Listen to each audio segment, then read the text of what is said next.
ज़रूर साहब काफी देर से खामोश है। जी जोई साहब। अच्छा देखिए, मैंने राणा साहब की बात सुनी है। उन्होंने पॉसिबिलिटीज की बात की है। एक तो ये हुकूमत बहुत सारे ऐसे काम कर रही है, जैसे अभी पीआईए की प्राइवेटाइजेशन हुई है, उस पर यूनियन ने एक निकाला है वाइट पेपर। मैं आपको भिजवा दूंगा आदिल साहब, आप उसको जरूर भेजिएगा। शौकत साहब आपको भी, इख्तियार भाई आपको भी, और हाफिज साहब आपको भी मैं भिजवाता हूँ। मैं कहता हूँ वो यूनियन वालों को खबर 135 अरब रुपए की बोली सुनाकर 10 अरब में बेचती।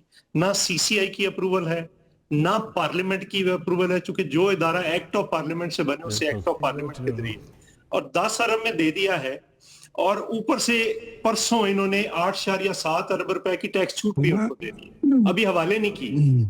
अच्छा खैर, जो राणा साहब ने बातें की है, देखिए ये जरूरी है कि जो थर्ड ईयर ऑफ गवर्नमेंट साहब यहीं पे एक मिनट रुक जाएं। आप लोगों के वोटों से हुकूमत कायम है, ये आप अपोजिशन की तरह शिकवा तो ना करें सर। ये तो आप तो फिर बात नहीं, ये शिकवा बाकायदा है कि ये क्या है, किस तरह पूरे हुकूमत चल रहे हैं। नहीं देखिए ना, एक लम्हे के लिए देखिए, एक तरीकेकार है। मेरा मानना ये है कि जो इदारा भी एक्ट ऑफ पार्लियामेंट के जरिए बना है उसको एक्ट ऑफ पार्लियामेंट के जरिए आना चाहिए। और दूसरा, सीसीआई की आईनी जरूरत है, वहां पे पढ़ लें तो हम इसको पार्लियामेंट में भी, मैं समझता हूँ पीटीआई को भी बात करनी चाहिए, हमें भी बात करनी चाहिए, हाफिज साहब को भी और गवर्नमेंट को भी बात करनी चाहिए। क्या प्रोसेस, ड्यू प्रोसेस फॉलो हुआ है या नहीं हुआ। तो इसमें मेरा कोई जाती इशू नहीं है, किसी का भी नहीं। एक बात। दूसरी बात, देखिए जो राणा साहब ने बात की है, थर्ड ईयर ऑफ गवर्नमेंट होनी चाहिए, सूबों की बात की है। मुझे ये समझ नहीं आ रही कि जब आपने एनएफसी किया और उसके बाद पीएफसी होना था, प्रोविंशियल फाइनेंस कमीशन होना था, भाई उसको, उसमें आप सूबों को ले आते हैं ताकि वो वहां से तवज्जो हट जाए। ये चारों चीफ मिनिस्टर जो बैठे हैं, ये अपनी अपनी राजधानियां कायम करके बैठे हैं। ये दें ना जी, नीचे पीएफसी दें। मतलब मैं आपको एक मिसाल देता हूं, मैं जाती तौर पर मैं किसी के बारे में बात नहीं करता, लेकिन एक पॉलिटिकल आर्गुमेंट के तौर पर, पिछले साल मोहतरमा चीफ मिनिस्टर साहिबा ने लाहौर को 137 अरब रुपया अपने खसूसी फंड से दिया है। मुझे खुशी है, लाहौर मेरा अपना शहर है, उसकी सड़कें सोने की ईंटों से होनी चाहिए, लेकिन मेरे जिले का हक मार के तो ना देना। अगर मेरे जिले की आबादी 37 लाख है, लाहौर की 1.25 करोड़ है, तो उसको उसके मुताबिक दे दे, मेरे जिले को मेरी आबादी के मुताबिक दे दे। ये पीएफसी है। अब अगर आप सूबे नए बनाते हैं तो उसकी असेंबलियां बनेगी, गवर्नर बनेंगे, ये बनेंगे। आप डिवीजन को सूबा बना रहे हैं, जो बात करने वाली है वो कोई नहीं कर रहा। वो चीफ मिनिस्टर्स की, सिंध का चीफ मिनिस्टर हो, वो केपी का हो, वो बलूचिस्तान का, वो पंजाब का हो, वो सारा कुछ लेकर बैठे हुए हैं। अगर आपने आबादी की बुनियाद पर, बाकी इशारियों की बुनियाद पर लिए हैं पैसे वफाक से, तो इसी बुनियाद पर नीचे जिलों को दे दें, बात ही खत्म हो जाएगी। दूसरी बात यह है कि थर्ड ईयर गवर्नमेंट तो आइन कहता है कि वो होगी, लेकिन पंजाब में नहीं है, सिंध में इनफील्ड है। उसमें अगर आप कहते हैं कि तब्दीली होनी चाहिए, कानून बेहतर होना चाहिए, तो इस बात पे मैं भी हूं। बाकी जो है, आपने डिवॉल्व सब्जेक्ट्स को दोबारा छेड़ना है, लेकर आना है, तो फिर लेकर आइए।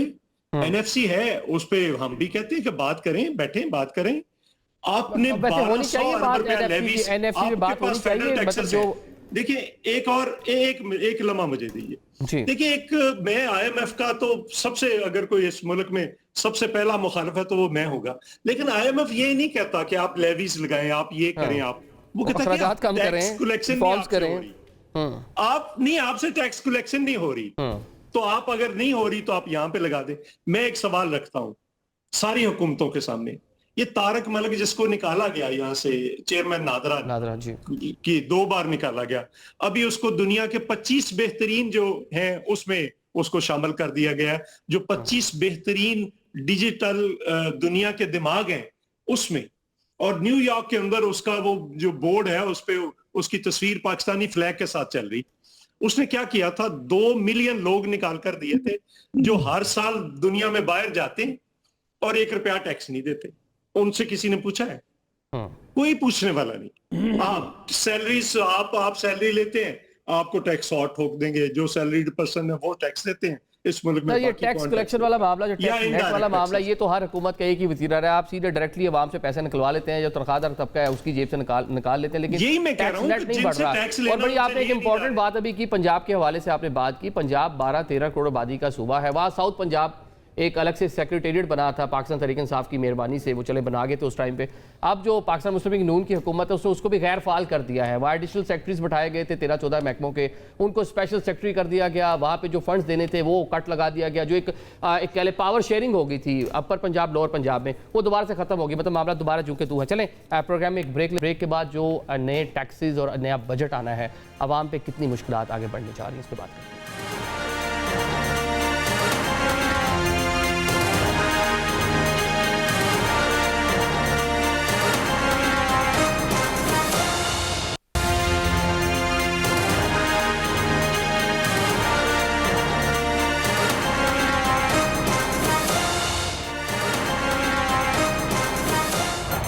اور welcome back after the break. Programme میں آپ کو ایک بار پھر سے خوش آمدید کہتے ہیں. بریک سے پہلے ہم بات کر رہے تھے جو نئے ٹیکسز لگنے جا رہے ہیں، عوام پہ مزید بوجھ آتا نظر آ رہا ہے. حافظ صاحب، روٹی کپڑا مکان ایک عام آدمی کی ایک بنیادی ضرورت ہے. آلدو نعرہ پاکستان پیپلز پارٹی کا ہے لیکن وہ میسر نہیں ہے لوگوں کو، مشکلات آتی چلی جانے. اپوزیشن اتنی بے بس کیوں ہے؟ عوام کی آواز کیوں نہیں بن پا رہی؟